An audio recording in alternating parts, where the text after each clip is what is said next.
Twongeye kubasuhuza mumeze mute turabakunda cyane nk'uko bisanzwe n'umurage community muri kumwe n'umuvandimwe wanyu Bededo Muforodwari.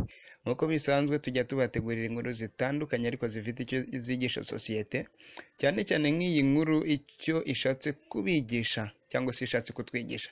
Hari abantu benshi bajya bava iwabo mu bihugu byabo bakajya kuba mu bihugu byo hanze batekereza ko ariho bazabonera ubuzima. Nagiye numva cyane abakinnyi b'umupira w'amaguru bagiye bava mu bihugu bya Afurika bakajya i Burayi bazi ko bagiye kubaho neza cyane. Twavuga nk'umukinnyi bitaga Uwimana Buduro ukinira ikipe ya Rayon Sports wigeze kuva mu Rwanda, ari umukinnyi wubashywe cyane ndetse ukunzwe, aragenda ajya hanze, ageze hanze ubuzima buramukomerera cyane, ubuzima buramukubita cyane, hamwe no kubona icyo kurya biba bigoye cyane cyane ko hanze nta muntu ubikwitayeho. Niko byaje kumenywa n'umwe mu bayobozi bo muri kino gihugu, akaba ndetse n'umwe mu bayobozi b'ikipe ya APR FC ariwe General Major James Kabarebe. Arangije amwoherereza tike, amwohereza ubufasha, agaruka mu Rwanda. Ni abantu benshi cyane tujya tuganira bakatubwira ko byagiye bibaho hanze, ariko hari abandi bantu baba bumva ndetse uwabaha uburyo bwo kuva mu Rwanda ari babonye uburyo bwo kubaho. Ahangaha ntitwakwirengagiza abantu bajya bapfa cyane cyane bapfira mu nyanja bari kwambuka biriya bihugu, cyane cyane bava mu gihugu cya Maroc berekeza muri Portugal cyangwa se Espagne, bikarangira baguye mu nyanja, abo ngabo bakaburirwa irengero.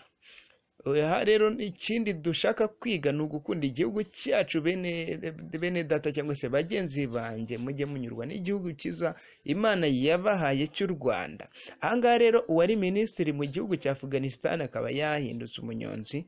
Mu gihugu cy'Ubudage ubu tuvugana ni umunyonzi nk'uko muza kubyibonera ku mafoto. Ahangaha inkuru ya Said Sadadi wari minisitiri w'itumanaho mu myaka yashize muri Afghanistan, ariko ubu akaba ari umuyobozi aho akora akazi ko kugeza amafunguro ku bakiriya mu Budage. Ahangaha ushobora kuyihuza n'imwe mu mvugo za Kinyarwanda.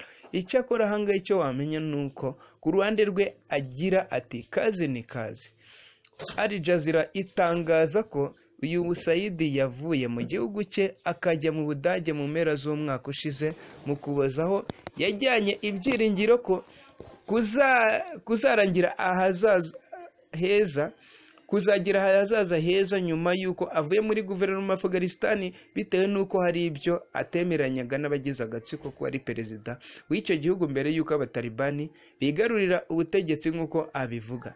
Sadad akaba yaragiye mu Budage yizera kuhakora akazi kajyanye n'ibyo yize, anafite impamyabumenyi mu by'ikoranabuhanga n'itumanaho, ahubwo ibintu bikaba bitahise bigenda uko yabigambiriye kuko ikibazo cy'ururimi. Icyakora ubu yifashishije igare rye akaba akora akazi ko kugeza amafunguro ku bakiriya mu burengerazuba bwa Leipzig. Mu Budage barahazi, ari ikipe bita Leipzig.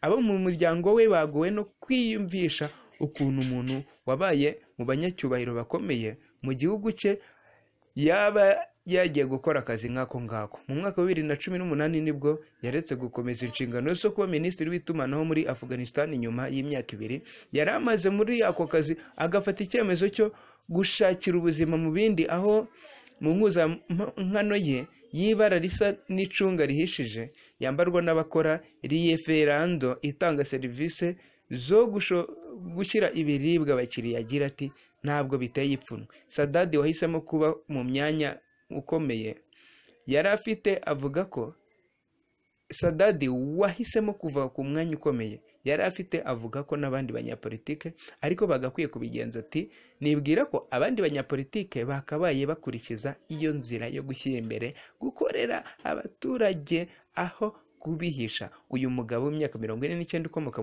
ku mubyo w'Umwongereza n'Umunya-Afghanistan ari mu mubare munini w'abaturage bo mu gihugu cye bakomeje kwinjira mu gihugu cy'Ubudage kuva aho Leta z'Ubumwe za Amerika zifatiye umwanzuro wo kuvana ingabo zazo muri Afghanistan, ndetse ibiro bishinzwe abinjira n'abasohoka bikavuga ko umubare wabo bimukira wazamutse ku kigero cy'30%. Sadadi wagize imbogamizi z'ururimi, ubu ku munsi aba afite amasaha ane yo kwiga Ikidage nyuma y'aho nyuma yaho akabona kujya mu kazi ke aho kunyonga igare kugeza ubu ngubu akora ageza ibiryo ku bakiriya, aho avuga ko yabanje kugorwa no gutwara igare mu ruvunganzoka rw'abantu n'imodoka biba biri mu mujyi, icyakora ngo ubu akaba agenda abimenyera. Murakoze cyane, mukunde igihugu cyanyu, mugikunde cyane ndetse mugikunde. Yari mwene Sobedo.